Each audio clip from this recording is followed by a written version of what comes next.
Hello guys and welcome back.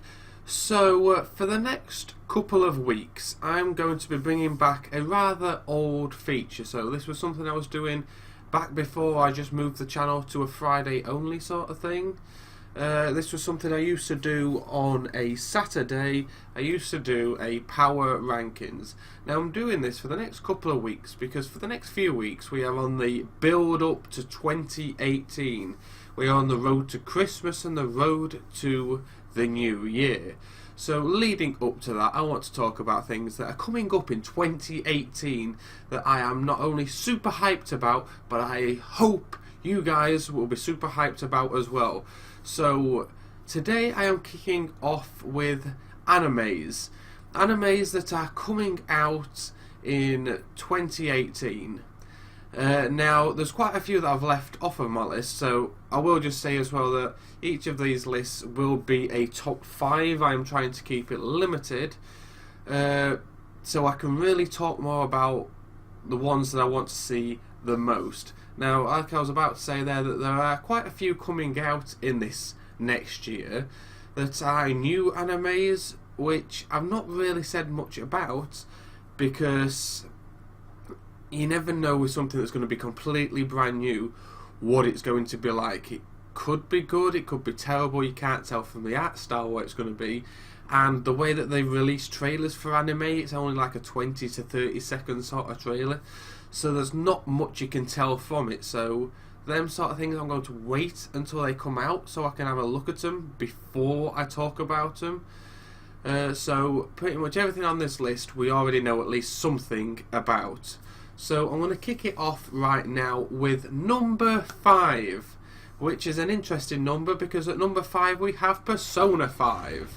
Now the reason why I'm going with this is because Persona 5 at the start of this year came out as a video game, and then next year it's getting released as an anime, and I don't know exactly how I feel about it. I mean, the video game, everyone's saying it's the best Persona that there's been in the entire franchise. It's an amazing game, everybody needs to play it, and I've not actually got around to playing it myself, but the trailer got released for the anime, and I've looked at the trailer and I'm like, is this going to be as good as what I've seen from the game trailers? Is it going to be that big thing that everyone talks about?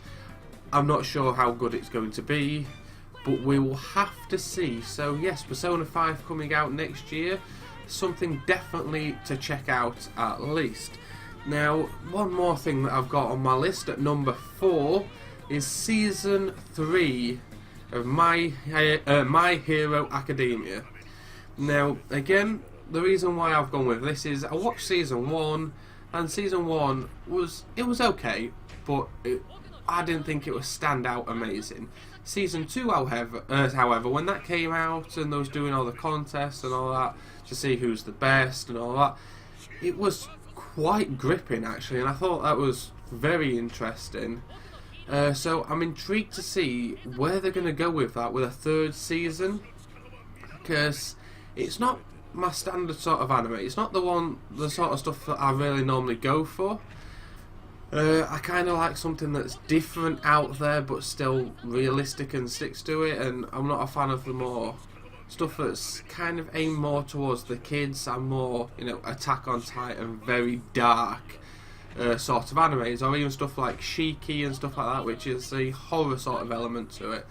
So it's nice to see that the sort of stuff that I'm not a fan of, I'm still looking out for and still interested in, and stuff that plays towards that younger audience. It's nice to see something like that will be coming out next year, since it's also spoke about that around March time Dragon Ball Super will be coming to an end, which I hope they'll bring it back for another season later on. They've kind of got to do it. It's one of the biggest hits they've had in a long time. But yes, so again, My Hero Academia, keep a lookout for Season 3. If you haven't seen the first 2 seasons, I definitely recommend going to see them first. Now, at number 3, this is one that a lot of people have got at the top of their list, but I'll explain why it's not the top of my list later on. So the one that is number 3 on the list for me is the 2nd season of One Punch Man. Now, One Punch Man, it's got that different sort of feel to it, a different twist. It's something that it doesn't take itself too seriously, and being what it is, it really can't. So it's basically about a guy who goes off fighting villains and evil, but it all comes down to the fact that all it needs is one punch and it'll explode and die in a million different ways. So it kind of follows on that story of a guy that has the old depression of, oh, why did I just win this so easy? Oh, I'm looking for a good fight. He's got nothing good in his life going on. It was really interesting to see what they're doing with a guy who actually is a hero, but is actually bored of the fact that he kind of just wins everything in a punch. So season 1 was only 12 episodes long, I believe. So it's nice to see that they've took such a short series and they're giving it a second series. I hope this second series will be a full length, like 24 episode thing, or even if they just leave it running. It'll be really interesting to see where they're going to go with it, because I suppose it is a little limited with the stuff that they can do with it, of how many times can you just punch something and have it die, and how much can you push that for. But it's an interesting concept, and if they're going to go down the manga route as well, there's still a lot more that they can do with it. So it's definitely something I'll be looking out for in this next year. But now at number 2, something I am definitely going to be looking out for. I've already mentioned it once. It is Attack on Titan. Attack on Titan Season 3 is coming out within 2018, and it's going to be amazing. Now, the reason why I say this is because Season 1 was 25 episodes long, and they kind of had the old build up to it, where it was going, and it kind of led to that one massive battle at the end with the female Titan.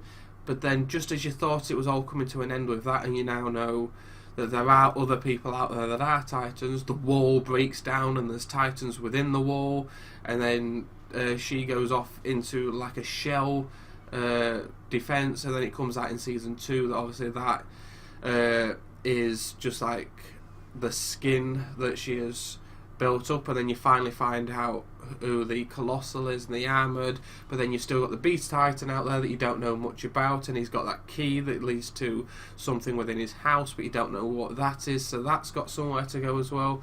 So like a lot happened within those 12 episodes of Season 2, but in the same way, if it was like a 24, 25 episode season like Season 1 was, we'd have maybe got to find out who the Beast Titan is, what the Beast Titan is, and what this key is that Eren holds, and what exactly his father knows.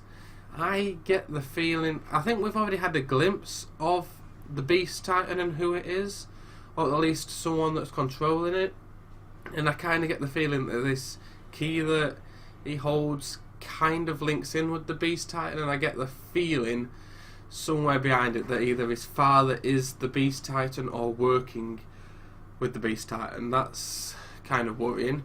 But again, I've not read all of the mangas to know what's going on. I would prefer, if I'm going to watch an anime, I'd prefer to not know what's going on. If it's something that I would rather read, like Bakuman for instance, I'd rather read the manga and stay away from the anime. I'd like to do one or the other. So yeah, that seems like it could be going in a really amazing, fun direction in the next season. It'll all come down to as well how many episodes to do it in, because Season 1 had a lot to do in Season 1, but it still kind of ran that interesting story, whereas if they did that with Season 2 and had it 25 episodes, would they cram as much in, or would they stretch it out? And even if they did cram it in, how much of the story would they tell? Would they be even able to get another season out, or would it have just have ended at Season 2? It's got a really bright future, I hope. So again, really, really looking forward to that. But one that I'm looking forward to even more, and this one is a really depressing one, it is the final ever season of Fairy Tail. So Fairy Tail 2018 is coming out next year, and we've all seen. Oh, actually, we haven't all seen. I'm still yet to see it. Dragon Cry, the second film that was released. The day that it came out, I was like, should I see it? Should I not? It's not starting at the cinemas until 9 o'clock at night. I start work at 5 in the morning. I'm going to be absolutely knackered to be doing a 12-hour shift, so I chose not to see it, thinking that the DVD release would be shortly after. It's only just come out in Japan a couple of weeks ago, and we're yet to get it anywhere over here, nor can I find a market for it anywhere either, which is really irritating. But the final season coming out, I don't know where they're going to go with it. I've heard rumours that they're going to kill everyone off and end it that way. I hope they don't do that. There is so many different ways that they could go with this. That obviously they've already disbanded the guild, and then they've gone a few years down the line and they've done all this sort of route quite a few different times. So it's nice. It'd be interesting to see where they're going to go. I don't want them to ruin it with this final season, knowing that it's going to be the final season. But in the same way, I kind of want them to leave it open.